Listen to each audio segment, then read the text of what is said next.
California police have identified a suspect in a 46-year-old cold case murder of an 11-year-old girl who disappeared on a bike ride. Jake Edward Brown was identified as the killer of the child, Terri Lynn Hollis, using genetic genealogy, the same type of investigative technique that was used to capture Golden State Killer suspect Joseph James DeAngelo in 2018.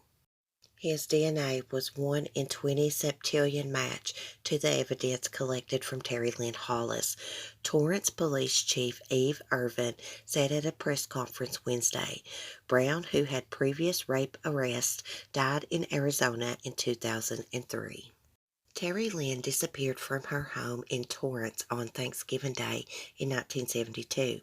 She was at home with her brother when she went out for a bike ride and then never returned. The police were notified and the department immediately started a command post utilizing all the available resources they had. They worked day and night looking for her. The following day, fishermen found her partially nude body by the rocks near Point Magoo near the Pacific Ocean, approximately 70 miles away. She was strangled and sexually assaulted. The case went cold quickly, but in 2004, DNA extracted from Terri Lynn's sexual assault case was entered into the DNA databank known as CODIS in an attempt to track down the killer, but no matches were found. At the time, the database was still just getting started, so there wasn't that much evidence entered into CODIS. At the time, the CODIS system was fairly new. In 2018, with the advent of genetic genealogy, the DNA evidence was uploaded to the genealogical website and researchers discovered the suspect's potential relative. Then, using old-fashioned investigative methods, detectives narrowed down their search to Brown, who authorities discovered died from medical complications in Arizona in 2003. He was potentially homeless at the time, police say.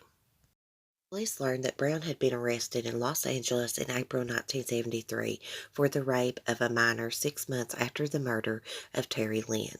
He was arrested again the following year for another rape in Alameda County.